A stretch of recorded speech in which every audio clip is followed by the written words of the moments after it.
The thoughts, opinions, and general overall shade thrown on High at 9 News are those of the individual speakers and not those of High at 9 News, its audience, or its advertisers. The statements made do not constitute medical, legal, or financial advice, and for advice tailored to your specific situation, please consult with a licensed professional. Welcome to the High at 9 News Hour, where you will hear from cannabis industry experts and professionals from around the country talk about important topics while shining light on global issues and discussing cannabis as it relates to politics, regulation and reform, data and technology, science, research and medicine, family and parenting, art, celebrities and entertainment, fitness, sports, mental health and wellness, and plant-based medicines and entheogenics. Together, we are building a stronger community, fighting the stigma and creating change. With your host, Jason Beck, joined by special industry expert correspondents from around the country, and daily antics brought to you by cannabis. Coming to you live every Monday through Friday at 9 a.m. Pacific time and high noon on the East Coast. And thank you all for getting high at 9 with us.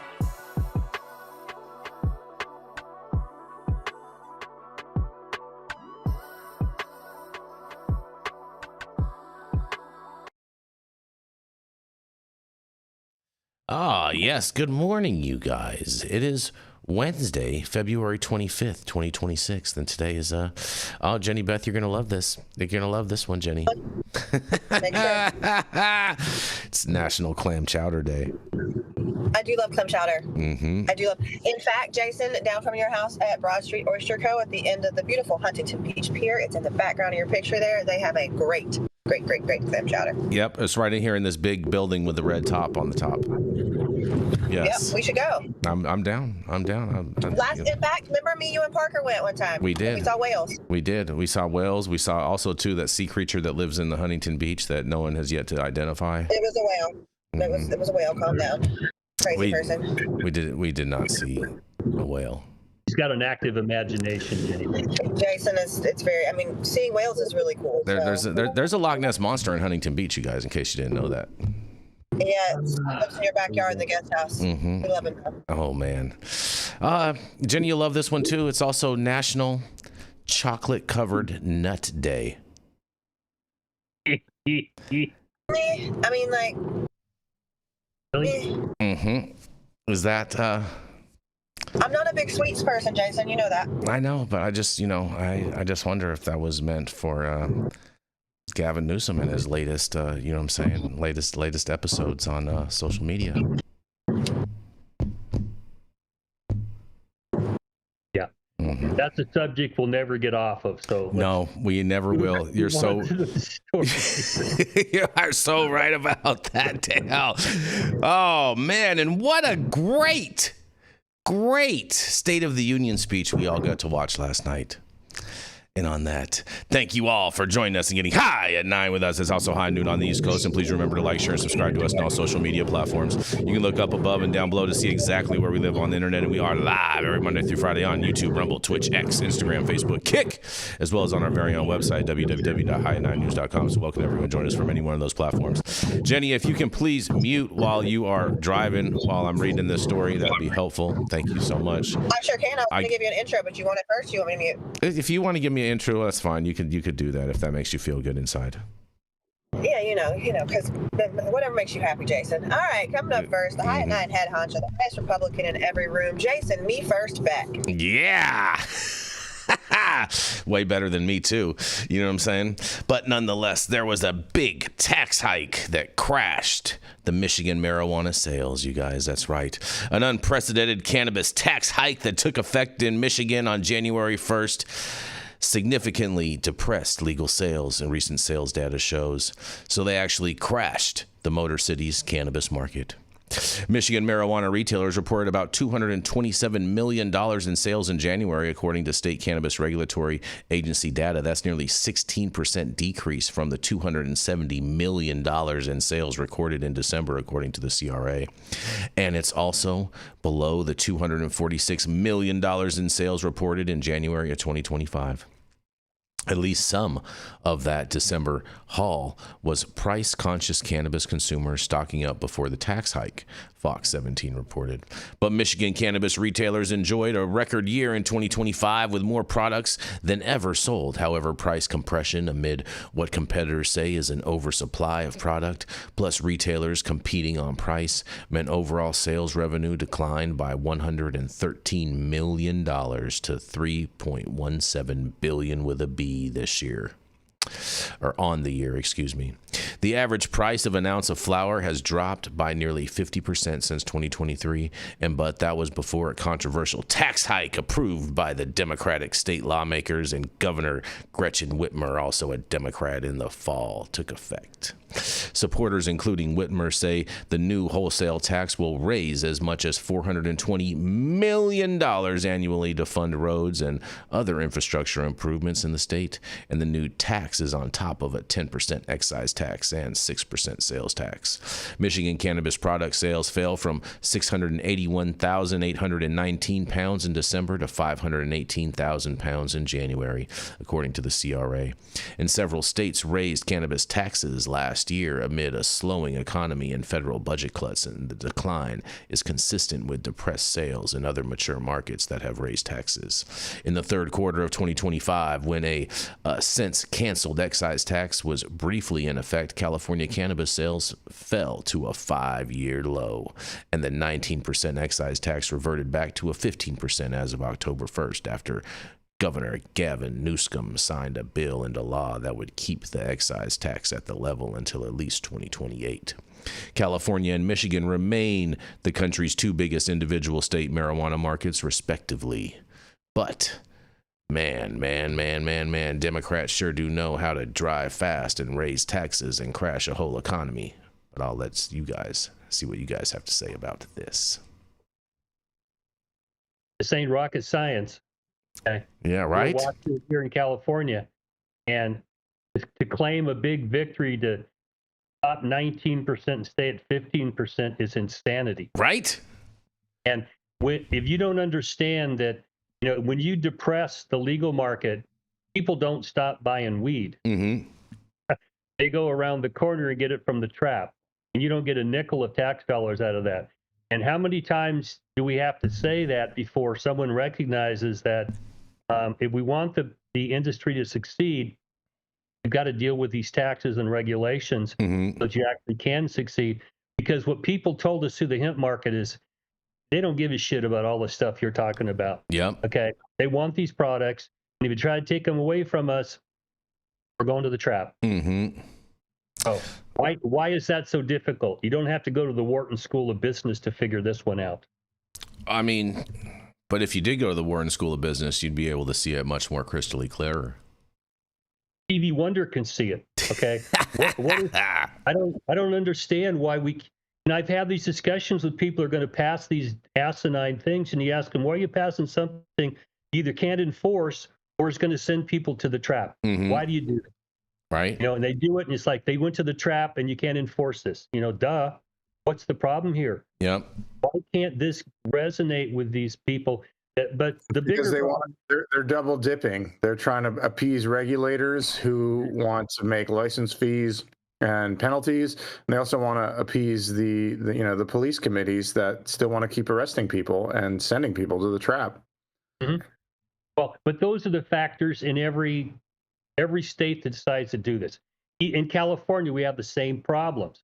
Okay? But the real irritating thing for me is that the government keeps looking for more ways to raise revenue. Like they're a business. We're going to put a new product out there and we're going to market it and sell it and make a lot of money. Like, no, you're taking our money, all right? And we're tired of you taking our money, especially since we can't see what we're getting from it. And how about you stop spending so goddamn much, and rather than keep taking more money from us? That's a paradigm that I think we have to break. And it's killing our industry here in California. Mm-hmm. It's I'm with you. I'm with you, Dale. It's a classic thing of, hey, you know what? They had a really great market going on, and now they got a really depressing market going on. it's going to get really sad up there pretty soon, and they're going to have to reverse course. And then that's always time for Republicans to cheer, is when Democratic policies fail. You know what I'm saying? They're just going to give you more talking all points. the time. It doesn't matter. And honestly, I don't think anybody's cheering that these policies are failing, because it's affecting access and it's affecting patients getting their medicine, right? And it's affecting the industry that, I don't know, pays all of our bills. So it would be nice to not cheer at that one, Jason. It would be nice. However, I'm really proud of you for getting through this story quickly, because this is a tale as old as time. Taxation is theft, and oops, they did it again. What do you got next? Oops, they did it again. And on that, we're going to roll into our first commercial, and we are going to be right back.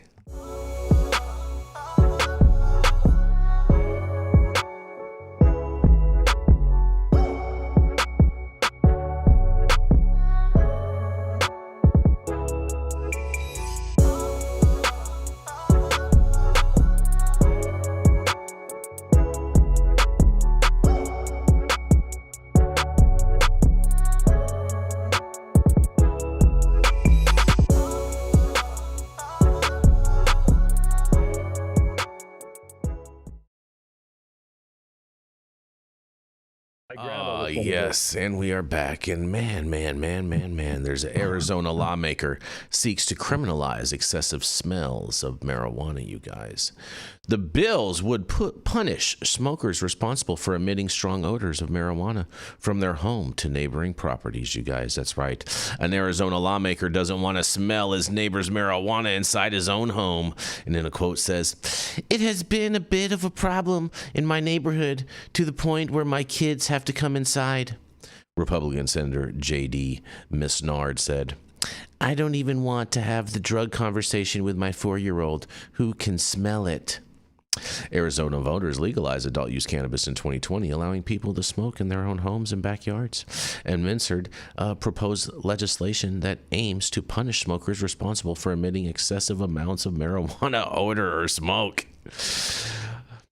It's basically saying what you do in your private property is your business, but the moment there is such a strong odor or smoke that's affecting your neighbors and down the street, then it's no longer just your business, Misnard said.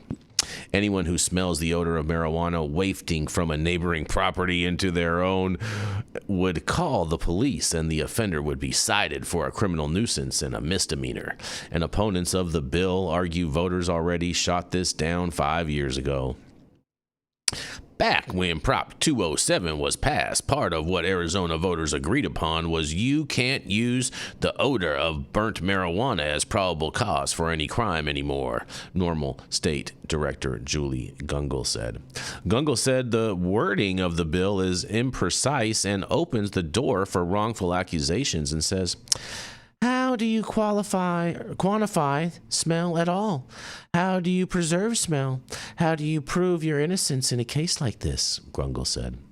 Misnard introduced 2 identical pieces of legislation. One would go to the governor's desk, and the other would let voters decide in November. Oh, look at that. Arizona. They want to this guy is all butthurt about his neighbors smoking and wants to try to be a Captain America, but really he's going to try to be a hero and is going to come out as zero. And what do y'all have to say about this? He's a Kevin and a Karen at the same time. Yes, I thought it was Brad and Chad. We've gone over the odor thing before. I mean, there's so many other things that could be considered offensive odors and neighbors. Yeah. And it is true. Where do you draw the line? I'd say the simple solution is just tell that person to, smoke MSO weed. It doesn't have a smell. Well, here's the thing. What if you have pets and like you're allergic to pets and your neighbor has my neighbor pets? has cats. I want to take them to court. Yeah. I'm allergic to cats. That's the same equivalent of this as far as I'm concerned. Jason, we should have been able to sue that neighbor we had in West Hollywood that cooked the stinky food, left the door open, and let the cat run through the halls. Oh, I agree. I totally agree. But no one's allergic to marijuana smoke. Okay. This is just being a Karen. Yeah.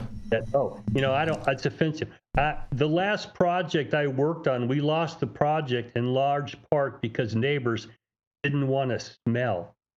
Okay. There was absolutely no chance of smell leaving the property, but it doesn't matter. You know what you should have got them, all those neighbors? You know what you should have got? Some branded nose plugs for all of those people and told them to breathe out of their mouth. Well, that's all well and good, but CEQA, It's the problem we deal with. The Environmental Quality Act here in California, and it weaponizes NIMBYs in the area like this. That, oh, if I smell this, oh, well, it's going to be harmful if I smell weed. You know, drive Interstate 5 up here and go past those feedlots and tell me, is that smell going to affect you? Yeah. It's offensive as hell. And you're right. Where do you draw the line here? Yep. I mean, there are metrics for this, but this is not a public nuisance. Okay. Stop it. Yeah. Stop criminalizing this stuff. And, you know, it's just, I don't even know what to say to people like this. They're this incredibly stupid and hypocritical. You know, they're wearing, you know, a half gallon of Chanel No. 5 as they walk past you. Yeah. And that's perfectly okay. But if I smell weed, oh my God, this guy's going to just shut up. And You're some of this floral perfume really stinks, Dale. You're right. But if you're a democratic socialist, oh my God, don't wear an offensive. You know, it's like, Yeah. come on, you see, goddamn snowflake. Tell him, Dale. Jenny Beth, what do you got to say about this? I just want to say it's wafting, not wafting. But good job, Jason. Cute, and cuter, Jenny Beth. Well, on that, I guess we're going to roll right into Mr. Dale Schafer. Dale has been an attorney since the Reagan administration. He has represented physicians, hospitals, insurance companies, cops, corrections officers, and for the last 25 years, he has specialized in cannabis law. He served a 5-year federal prison sentence for helping medical marijuana patients and managed to save his law license. He's blunt. He doesn't smoke them because they're ratchet, they're nasty, and they turn your teeth yellow and other things yellow. But he is honest, and he's unconcerned with public opinions, your opinion, and however you want to identify your opinion. And he will tell you and show you how he can defy gravity by pissing up a rope. That's right, as your favorite Tio Loco, and you can now find him at his own law office at the law office of none other than Dale Schafer. Good morning, everybody. And for those of you on the East Coast, it's early afternoon. Get your snow shovels out. Yeah. It's Tio Loco and Jason's favorite full of shitakis here. And my story comes out of Marijuana Moment from yesterday by Kyle Yeager. And this is along the lines of trying to read tea leaves about what's happening with the hemp industry in Congress. And the headline is Key Congressional Committee could vote on delaying federal legalization. I mean, what we've got here is we had a bill passed, you know, that big, beautiful bill, whatever you think about that, but it had a criminalization of intoxicating hemp products, and they delayed enforcement for a year. They were supposed to, in 90 days, put out a list of all those products they consider to be intoxicating hemp products, other than Delta-9 THC. And in the act, the House Agricultural Committee, Representative Jim Baird, a Republican from Indiana, has introduced a bill to bounce this out another year. Okay. And they're working on language of how they define intoxicating hemp products finely enough so that we don't have loopholes. I know loopholes triggers Jason, and sometimes let's say it It's because such a bad word. It's such a bad word. Dumb word. You know, THCA was, and it is an intoxicating hemp product as soon as you get it hot enough. And it was just, you know, this is, come on. Yeah, but Dale, it's not THCA then. Can figure this one out. It's not THCA once you heat it up. Yeah, okay. But see, there's the problem we all saw, that the loopholes were big enough to drive a truck through, and what we found out is that people really like this stuff, okay? And they don't think you have to test it for every damn thing in the world and package it with all this special packaging and stuff. Okay? They go to the Stop and Rob and pick up their Delta-8 gummies or whatever it is. People love this shit. Okay? And that's the message, that we're trying to do a legal cannabis industry around the country, and it is impossible to really make it work. But if we take a lot of the regulations away and all the stupid taxes and stuff and let them sell it as hemp, my God, it flies off the shelves. That's a business reality that this administration is paying attention to. Okay? And Texas did the same thing. Hey, wait a second. Let's look at this. This is an industry up and running. We're trying to encourage business. That's actually some logical thinking here. Okay? But not every place thinks logically like this. So What I'm trying to look for are any signals out there that we're moving in a direction that might make some sense here, and taking your foot off of this and giving more time, okay, and allowing people behind closed doors where the histrionics and the kabuki theater is not involved. We can sit down and talk about this. What are our goals? How do we achieve that? And as most people have figured out, you can take CBD from hemp and turn it into damn near anything you want. Okay. And so a lot of those products are what we call intoxicating. They're really psychoactive because this is not a toxic plant, but let's not parse words here. They get you high. People want it. And the numbers just speak for themselves, how ridiculous prohibition in this is. And if you allow people that are politicians to have too much influence on this, we ask for a horse and they give us a goddamn giraffe. And that's what we've got here. So a little more time to think about this rationally, and let's not get it out in the daily news cycle about every time somebody takes a breath or says this or does something else, what it means. I'm not Nostradamus. I don't read tea leaves very well. I don't know what this all means, but I think it's a good thing that we give this a little more time and hopefully bring some people together with less emotion and more critical thinking to try and figure this out, because there's just no way you can stop this. Okay, this is like a tsunami. If you don't work with it, it's going to run over you. Okay, and I think people recognize that. And the old trope about it's a gateway and look, it's going to ruin lives and all this addictive and all this other stuff. People just don't really buy it anymore. The average Mary and Joe dopes are like, stop it. I know you're lying when your lips are moving. We want this stuff. Let's make it available. Let's find a way to do that so that people aren't branding us as criminals anymore and recognize that it's more like, hey, I want to go buy a bottle of scotch. Okay, can I do that? No, we don't want you drinking that and driving and beating up your girlfriend or whatever you're doing when you're drunk. But I want a bottle of scotch. No one really, puts horns and a tail on you. But in this industry, we still have people, demonizing us. And it's about time we stop that. So I'm going to throw this back at you guys for comment, because I know we're trying to stay on the schedule today because Ginny Beth, my girl, is here.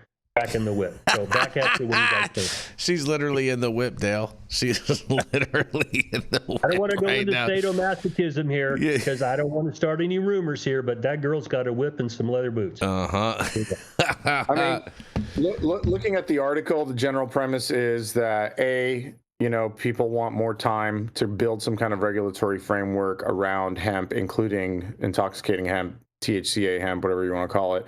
And B, they're trying to, put a cap on overall THC limits, which I don't like regulation. I don't think more regulation is good, but it's either all or nothing. And to leave the beverages out the way they did, I think is wrong. I think you should regulate the beverages just like everybody else. So, we don't have Sean here today to defend the hemp side of things. But like Dale said, people want this product, whether it's through the trap, whether it's through hemp.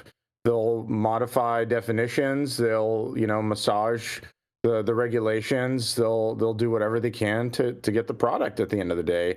So, I also don't have a crystal ball, or I like to say my crystal ball is all, milky white smoke. So I can't see through it. And, so if we end up having some kind of backdoor way into, creating federal legalization through these hemp regulations, then so be it. That'll be the new framework, the new, regulatory climate that we all have to deal with on a federal level in order to get access. That's the game we have to play. I'm just one little hat on the Monopoly board trying to make it across here, and they change the rules on the Monopoly board all the time. So these definitions, this hemp game is just part of it, I guess. Well, I'm with you for the most part, Chris, on this, but I don't see it as a loophole. I think it's totally ridiculous. They knew exactly what they were doing when they did this, and they can gaslight the American people as much as they want and try to say that wasn't the intention and this and this and that and that and that. But the intention was to create a whole industry for hemp farmers. And how you create a whole industry for hemp farmers is by making things that people want to buy with hemp.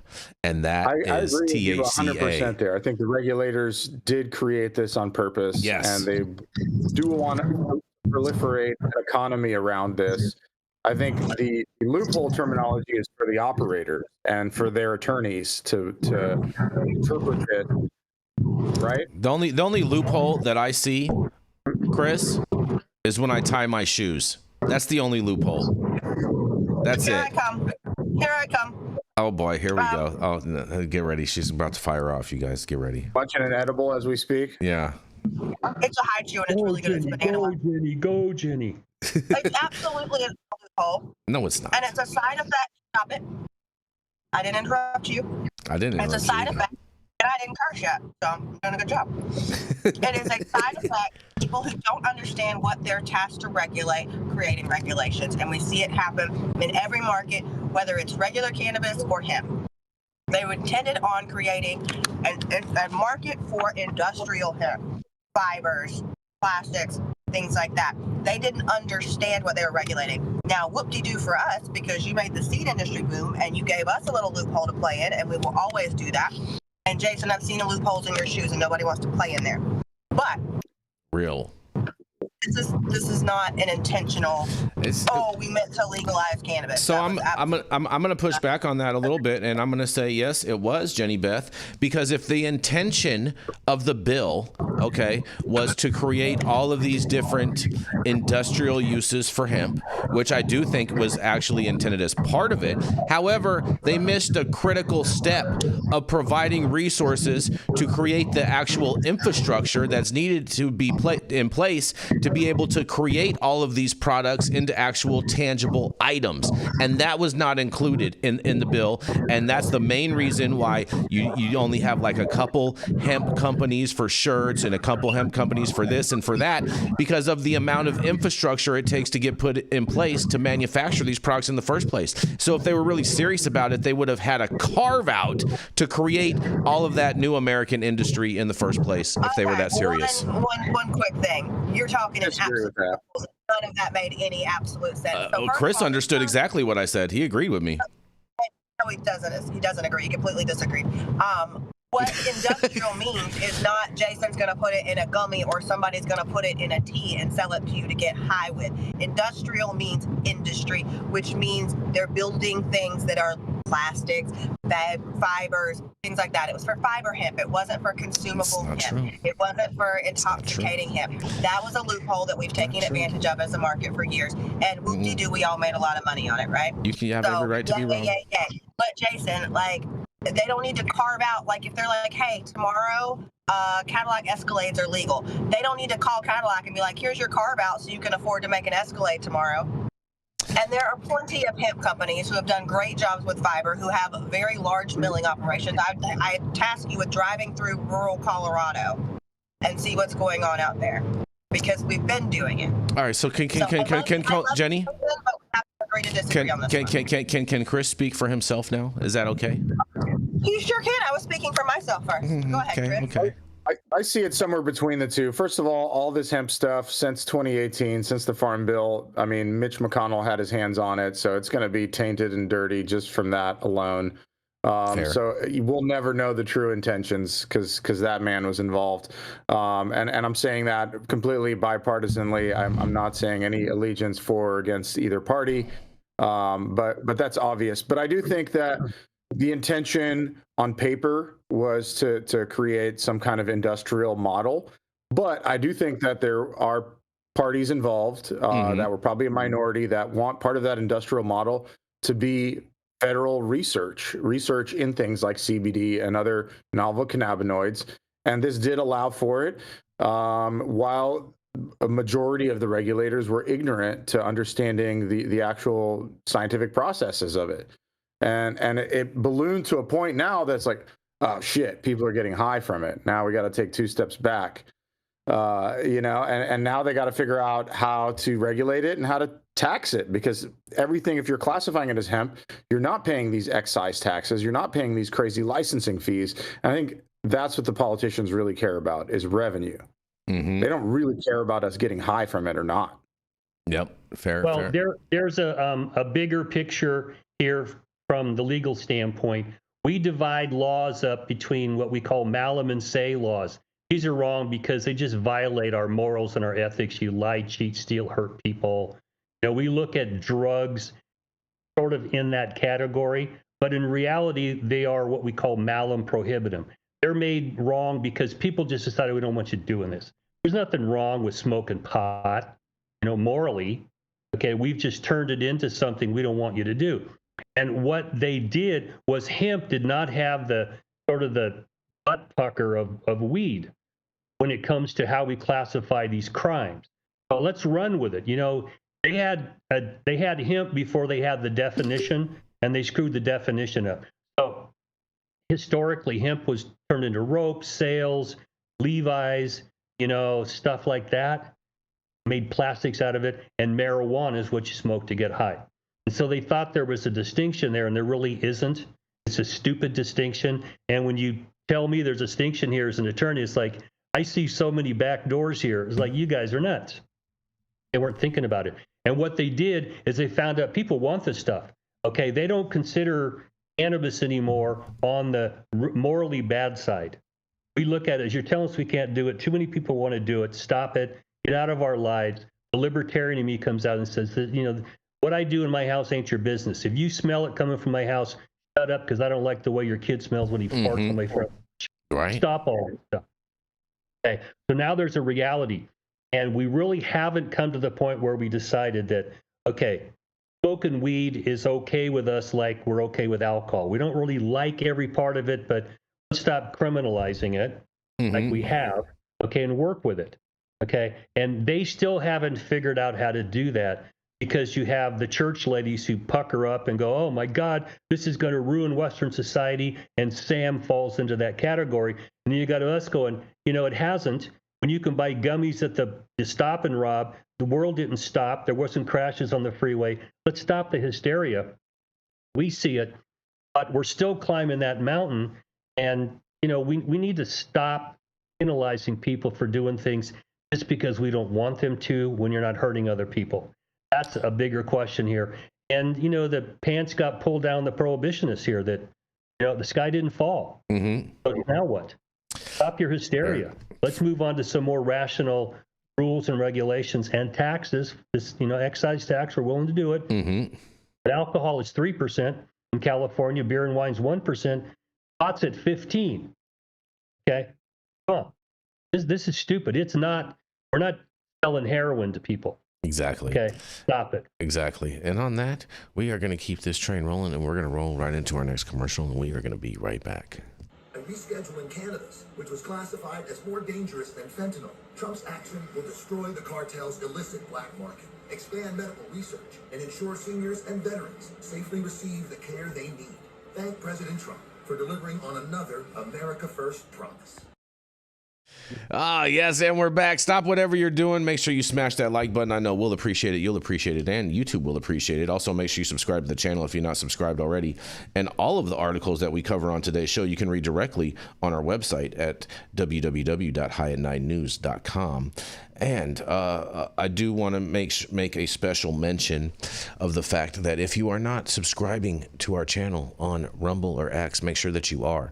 YouTube for sometimes has dropped one not through the middle of the episode or something, and so we want to make sure that you can catch the full episodes. And so those, for some reason, is still staying on X and Rumble. Not sure exactly what's going on with the YouTube, but also too, there was a call for action from Mr. Catalyst himself, Mr. Elliot Lewis, who is calling for people to turn out on March 15th at 3 p.m. for a Protect the Children protest to protest these pedophiles going on all throughout Hollywood. And that is going to be outside of Mann's Chinese Theater on Hollywood Boulevard. And that is going to be March 15th at 3 p.m. So join the whole Catalyst crew out there.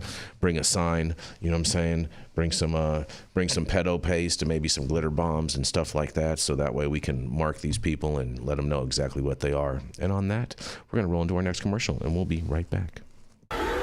Under President Trump, America is back. Trump's delivered the largest tax cut in history, putting more money in our pockets and restored America's economic dominance. Promises made, promises kept. Now it's time to fulfill another promise from President Trump and reschedule cannabis, which supports over 400,000 jobs and creates billions of dollars in economic growth. Reschedule cannabis and stack another win, Mr. President. America First Agriculture Action Inc. is responsible for the contents of this advertising.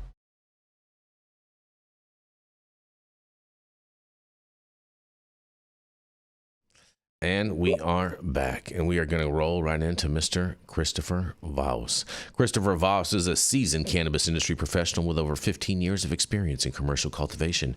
He has led large-scale indoor, greenhouse, and outdoor operations across various U.S. markets, specializing in cultivation optimization, team leadership, and cost-efficient scaling. With a background in engineering and a data-driven, science-based approach, Christopher constantly delivers strong test results in plant health, productivity, and operational efficiency. It is none other than Mr. Christopher Vaos. I totally thought you guys were talking about the strain glitter bomb for a second there. Oh, you are so funny, bro. Anyway, this story is coming to you from my old backyard, Colorado. They are having major issues, like every place, with cannabis testing. Colorado is not the first to attempt to balance increased collection burdens on testing labs and a cultivation honor system. Regulators in Colorado recently discussed a new rule that will require all cannabis test sampling to be performed by independent lab employees or outside vendors. The current system allows cultivators to provide their own samples, which has been criticized as too easy to game. In some cases, unscrupulous cultivators could deliberately pick their samples for THC potency from top buds, colas, and then label flower from less potent parts of the plant with that larger THC result. They could also deliberately avoid visible mold or go as far as to adulterate the sample after it is removed from the plant. Sample fraud and testing fraud is a cancer on our industry. It is a cancer on the businesses that are trying to do good work. It is a cancer on the labs that are trying to be honest, said Ripple CEO Justin Singer during a public policy forum in Colorado earlier this month. New York, Nevada, Missouri, Kentucky, California, Alabama, Illinois, Utah, and South Dakota all require samples to be gathered by an independent collector, with some requiring collectors from actual testing labs or a third-party contractor. Delaware requires producers to allow state regulators to collect samples. Cultivators and processors in Ohio, Rhode Island, Vermont, Virginia, Michigan, New Mexico, Maryland, Arizona, Connecticut, Minnesota, Oregon, Washington, Massachusetts, Alaska, and New Jersey are permitted to supply their own testing samples to labs. Requiring labs to collect samples themselves could potentially reduce fraud, but it also adds an extra layer of burden to testing labs that often already have to deal with lab shopping, thanks to competitors with looser standards for potency and microbial testing. I think having labs sample will not make a difference at all. States that have labs sample suffer from the same issue as those where cultivators sample. If the lab is dishonest, they'll provide favorable results, said Yasha Khan, co-founder of MCR Labs, a testing company. In newer markets, there's also the added complication of market growth outpacing the growth of operating labs. In Minnesota, there's only 2 testing labs, and with the growth of operational cultivation of processing license since last fall, operators are reporting up to a 6-week delay on testing results. Other states have seen similar results in early days of their own respective markets, which begs the question, how much of the burden of accurate testing should exclusively fall in the lap of testing labs? Man, I have a lot to say about this. When I was growing hemp in Colorado, the state Department of Agriculture showed up with their own inspector, and I would just walk through my hemp fields and got to take what they wanted. I think that would probably give you the most honest sampling procedures. I've worked at multiple cannabis companies where all sorts of testing fraud was going on. And I do agree that a lot of the labs also, they always do their little, nudge, nudge, wink, wink, pay us a little more. We can bump those numbers up. I even know people, cultivators in states that have THC caps, like Kentucky, Mississippi, where, you can pay to let's say THC is capped at 30%. We'll make sure every test is 28.9%. You're going to hit it right on the money. So, and they'll do the same thing with THC to make sure you hit your 0.3, with CBD hemp, to make sure you hit your 0.3%. So there's a lot going on with labs, even more so with microbial testing. the thing with labs also is that they're mandated. All this testing is mandated, but then they're privatized labs. So the labs have a point of leverage over the entire market. You can't sell your product as a cultivator without it being tested by one of these labs. And if the lab wants to fail you or pass you, or ask you for a little more money to help pass you, they have the power to do that. They're kind of gatekeepers. So there's the door's wide open for corruption. I'm not, accusing anyone or calling out any one state or lab or cultivator, but this has become really commonplace. A company that I worked for a couple of years ago, it pissed me off because I was their grower, and I'm like, I want to see the real THC numbers. I put my blood, sweat, and tears into this flower, and they're like, we're going to roll it in keef anyway before it's tested, just because that's part of our standard process for testing everything. So it's a mess out there, and unfortunately, a lot of the consumers in most states are still uneducated and are buying based on THC percentage. So a lot of people can't sell the product if it's not hitting a minimum 20% or 25% THC. So it's market forces, regulatory forces. It's hard to say what's going to fix this outside of actual regulator sampling, because I don't even think a third party is going to do it. Definitely not going to help with the labs themselves doing the sampling. What do you guys think? Well, since I worked in Colorado for a very, very, very long time, I'm going to go ahead and just name some names. So I remember many, many years ago when Terpex realized that they could cut around PM and also put it in the microwave to pass microbials. Shout out to Terpex out of Colorado Springs, because that is Terpex. Addison Demora, how you doing, big dog? So there was a lot of stuff that happened in the Colorado market, and it's still happening. And I don't think it just blows my mind that they're still allowing Colorado cultivators to submit their own samples. Like, this is absolutely insane. Especially when we can go to these really cute shows like BizCon, ChadCon, whatever, CocaineCon, whatever they're doing now, and buy a special microwave just for your cannabis flower so you can pass microbials. So it's disgusting, and you as a consumer should be mad. Your solution is to grow your own. But hey, that's just me. Grow your 6, grow your whatever your limit is, do it. It's Colorado has done some grimy stuff. Also, you could do like a peroxide wash. I'm not saying you should do it, but it definitely will pass inspections for you. So.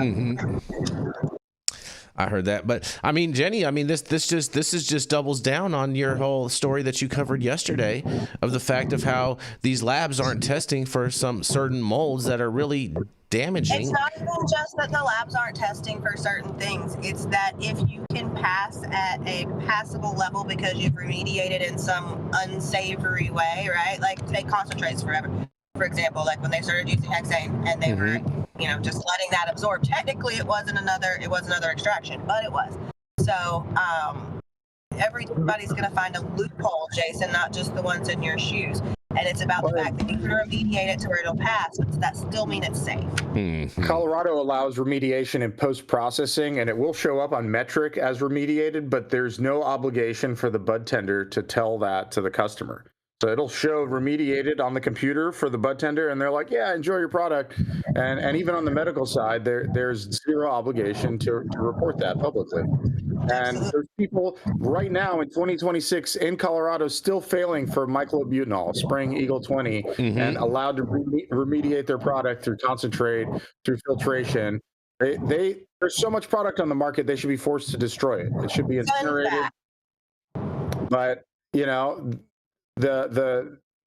these companies are really playing to the highest bidder, unfortunately, and some of these investors have so much money in these crappy grows that they're not willing to burn a couple crops to do the right thing.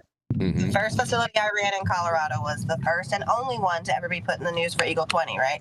So I took it over after that, and the grow techs hated me because we had cleaning Saturday, so everything came down, all the walls were washed, everything happened, no plants were grown until everything was cleaned out properly, right? And the tough part of that is you're saying that there's still people doing it. There are still people doing it, but they put one person in the news, they made a stink about it, and they were like, oh, you know what, you're right, we shouldn't have done that, we won't post anybody else. Well, that's stupid, because now it looks like only one facility's doing it when half of Colorado had 6 bottles of Eagle 20 in the basement. It's really frustrating. It's insane what happens over there, and I'm really disappointed in Colorado's regulators in the fact that they haven't tightened this down yet. Well, whenever you set up an artificial gate in a stream of commerce, human nature being what it is, people are going to find ways to get around it. We all have seen it. It's pervasive. And the things they're testing for, when you look at what happened in the hemp market, the consumers don't give two shits about what you're testing for. And as regulators, you should be concerned about inhaling vapors from some of these toxic fertilizers and other chemicals they apply. That, from a public health standpoint, we should be looking out for that. But we've made THC an artificial marketing term or selling point. People cheat about it. And when you're only going to take a few samples out of a field or out of a batch, I mean, the math about, we use 50-pound batches. They pull a couple of pieces out of that, and they test it. And this plant doesn't produce the same THC and cannabinoid level from the bottom to the top. It just doesn't. It doesn't represent much here. Okay, and it's easy to cheat this. But if the hypocrisy here is that we're held to testing standards that no other industry is. Yep. And it's just frustrating because I invite people to go to the produce market. Exactly, Dale. And pull samples out and take it and test it. What we're testing for here, your hair would catch on fire. Okay? Well, so we're told all the stuff. I think Jenny touched upon it. The whole standard for total yeast and mold is kind of preposterous in most states. They're not testing for byproducts of active mold like aflatoxins. They're doing a cultured total spore count or total colony forming units. That could be beneficials. That could be anything from E. coli. You could culture anything. You can go outside and culture it for 48 hours, and you're going to probably fail total yeast and mold. But I can take a product and run it through a rad source machine and irradiate it, and it could be covered in mold before I run it through the machine, and it's still degraded product full of aflatoxins that are bad for you, but it's no longer has any active colonies on it, so it's going to pass testing. So it allows these grows to get away with murder, to grow lower grade product as long as they irradiate everything in the end. And, shout out to the couple people, here in Florida right now, we're actually trying to develop a certification for non-irradiated pesticide-free cannabis. We got a couple guys in Nevada on board with us. And we're trying to create an actual label and certification for that.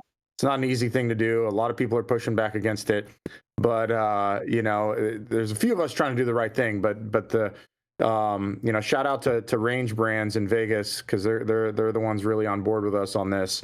But the irradiation thing is a whole nother conversation. We could go on about it for days. But it's part of it. It's remediation that we're just allowing pass by, and the average consumer doesn't understand it. Well, and if you critically think here, Chris, and put on your Socratic hat, and you look at the assumptions these are all based upon, and then you apply it to other similar industries or products, the assumptions fall apart. If you assume that, this is just horrible for you if we allow it on the marketplace, and then you go to your produce department and you find out they don't give two shits about what's out there in the marketplace, okay, their assumptions fall apart. And these are critical thinking errors. But when you bring them to people's attention, it's like they have emotional truths about this, and I don't care about your facts. This is what I assume is correct all the time. They don't want to look at their assumptions because it falls apart. And, I don't want to come across as, being too uppity here and well-educated, but it's like, these people have their head up their ass, and they're making assumptions about things here that are scientifically not viable. Across the culture, people telling you, I don't give a shit if this stuff's in my, my avocado mix, but if it's in my weed, it's now got to be destroyed. And the assumptions, this is all bad for you.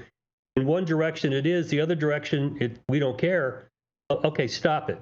Now you've lost me because you're not critically thinking.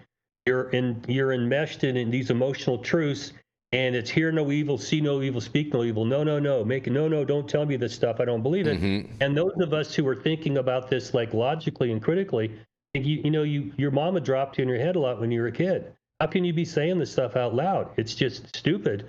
But yet Go talk to Kevin Sabet and Sam. They're well-educated people, and it's the same nonsense that comes out of them. Fair enough. And on that, we're gonna roll. Yeah, we're gonna roll into our final commercial, and we are gonna be right back.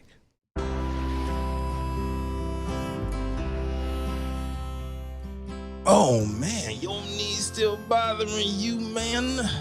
Yeah, my left one, you know? But I'll tell you what, I've been using this new CBD cream, and it works like a miracle. CBDs? I done heard about them CBDs. I was out there on them Twitters the other day, and I heard they get you high as a kite. Well, not this stuff. This stuff is tested. Every batch, all the way through, pharmaceutical grade, and in a GMP certified facility. So you know you're not going to have to worry about flying high. GMP certified? I might have to try some of this out. Where I'm even find this? You go directly to aimhighhemp.com and they will ship it to your door right away. Test it. It's not a name, it's a promise.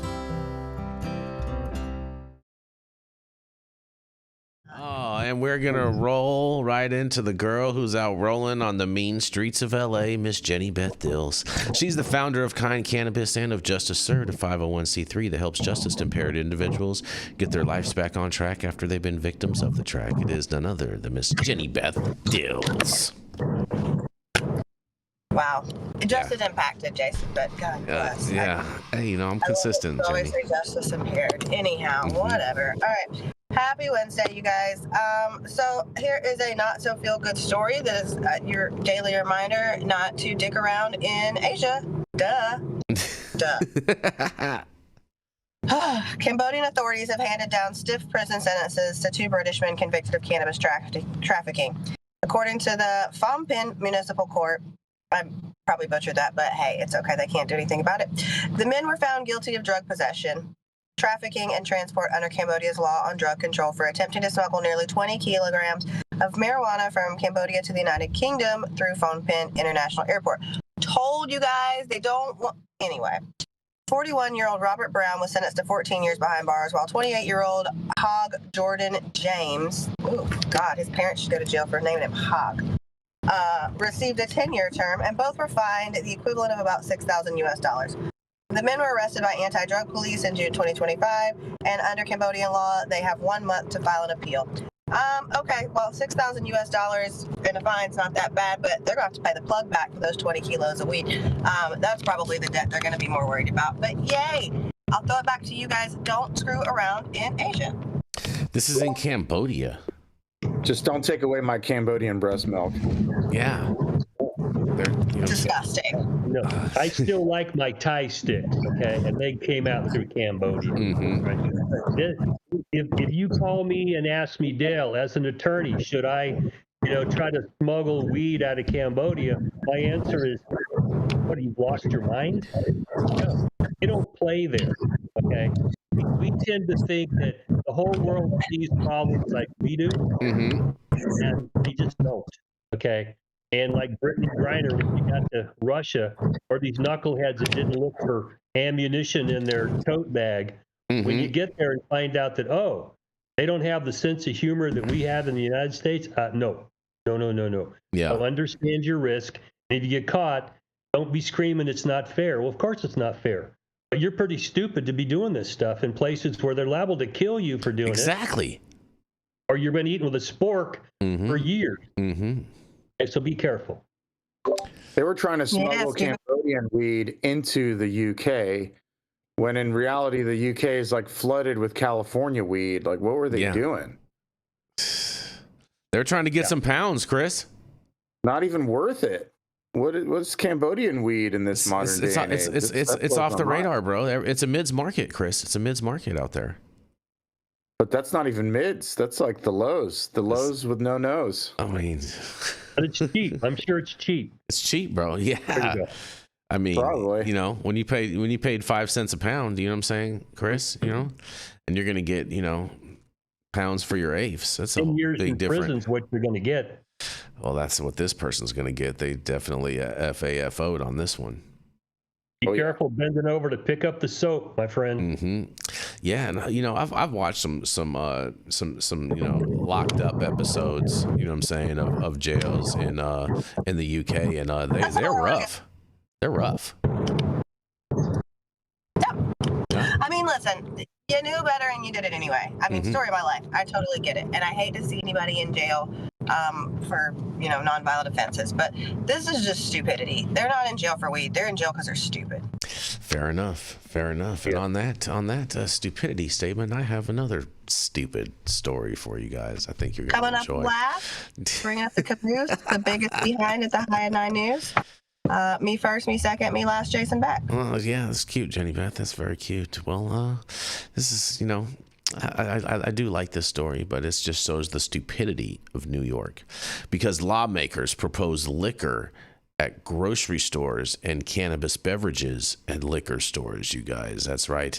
Democratic lawmakers introduced bills expanding where you can buy wine, liquor, and cannabis drinks. One allows for liquor and wine sales wherever you buy groceries. Another lets liquor stores sell low-potency cannabis beverages. That's right.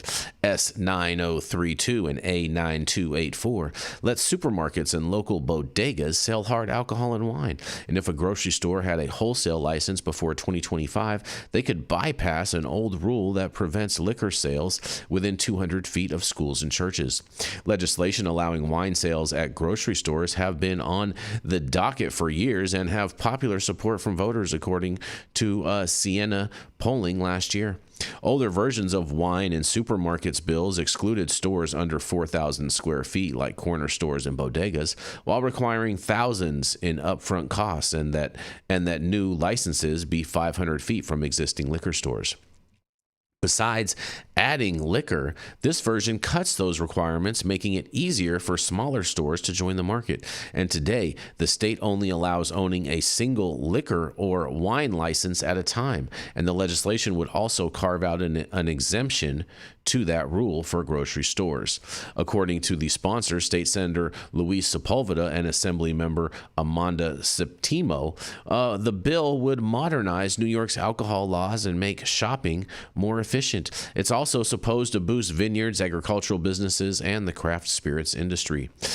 Grocers across 40 other states already sell wine, while 20 states let them sell beer, wine, and liquor altogether.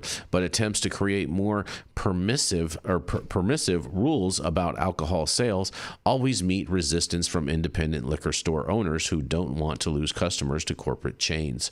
But S9220 and A10191 might help them expand their customer base to make up for the potential lost sales.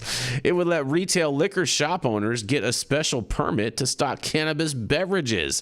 The bill allows single-use containers with no more than 5 milligrams of THC, and store owners would have to display those cannabis drinks in a clearly marked area separate from the alcohol. The proposal would add a 9% tax on distributors and a 13% tax on retail sales, and those tax revenues would fund the state liquor authority, local governments, and social equity programs, according to the sponsors, State Senator Jeremy Cooney and Assembly Member John Saccaro Jr. You guys, wow, they really want these cannabis businesses to do well in New York, but yet they're about to take one of their SKUs, and probably the most popularized SKU that people are trying to self-promote and media is trying to promote as the new age in cannabis sales. And all of a sudden, they're going to rip it from these cannabis operators and put it right into the bodegas. You might as well just give the bodegas a cannabis license to sell cannabis too. But what do y'all have to say about this? Yeah, I mean, buy more alcohol is really what they want, right? Right. And I think, brick and mortar cannabis shops long term are doomed anyway. Like it's going to go to online retailers. It's going to go to Walgreens type retailers, chain stores, just like everything. Just like at the end of alcohol prohibition, the same kind of thing happened. So I disagree that we should only have dispensaries to sell cannabis. We all see a future where you're going to be able to order it online. But they're meddling with it again. I mean, I'm in Florida. We have seed to table here. You can go get a cocktail and do your grocery shopping. It's like grocery store nightclub. So, and even in California, I can be at Safeway and pick up a bottle of tequila and throw it in my cart. So I don't know what the big deal is. Right.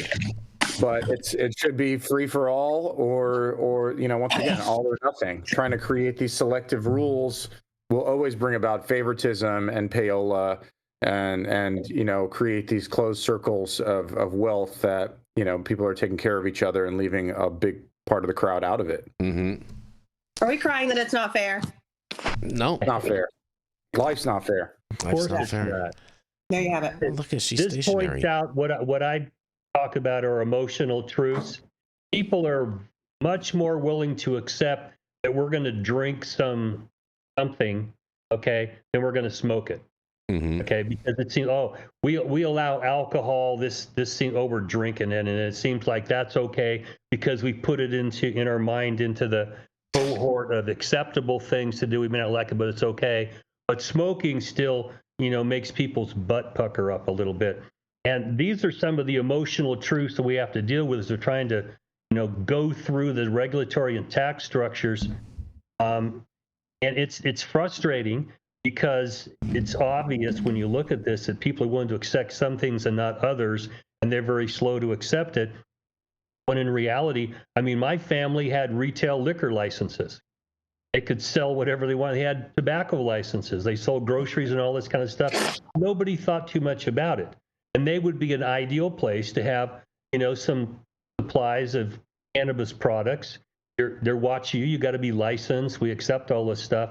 But no, we can't get there because of things like this. People just believe that's bad. We don't want to. Well, why do you believe it's bad? They don't want to talk about that because it's not logical what they're doing. But from the economic standpoint, games have been played since alcohol prohibition ended of how to move alcohol from prohibition status to, the stop and rob. You're getting your tank filled up, you can go in and buy beer and stuff like that. How we got there didn't happen overnight. And some of it is mirroring what we're seeing here. It took decades to do it. We just want it to happen quicker. It's like, we've done this. Can you stop thinking with your head up your butt and be logical here? And the answer is no, because we're human beings and we believe things and we don't want to hear what we don't want to believe. And here we are. That's right. So at some point we'll go, this was all so stupid. And we'll go, yeah, we told you all along. It's like, yeah, okay, let's move on to the next subject. And human beings are human beings, and they're frustrating. Sometimes you want to choke the shit out of them, but you know what? We got to advise businesses and make money. So you got to play the game. Mm-hmm. Interesting. Any final thoughts on this, Jenny Beth? New York, it's a big train wreck. Yeah, of course it's a train wreck. Of course. New York's a train wreck for a lot of reasons, and I don't think under this administration it's going to get any better. It's not. But, I do encourage everybody out there to go, that lives in New York, to go out there and get one of those shovels and tell them that you're, working 10-hour days shoveling snow and, collect that money. But nonetheless, there's no oversight. And thank you all for joining us and getting high at 9 with us every Monday through Friday at 9 a.m. Pacific and high noon on the East Coast. And big shout out to our audience and supporters for tuning in daily and listening to the insanity that is the developing cannabis industry. Huge thank you to Catalyst Cannabis for helping us keep the lights on, and thank you to our correspondents for being absolutely amazing. And thank you to Cannabis Sativa L for giving us a reason to do this every day. Thank you to Cloud Media Partners Elias and Gabriel. They're somewhere in the metaverse. And thank you all for tuning in and getting high at 9 with us. We are America's #1 daily cannabis news show.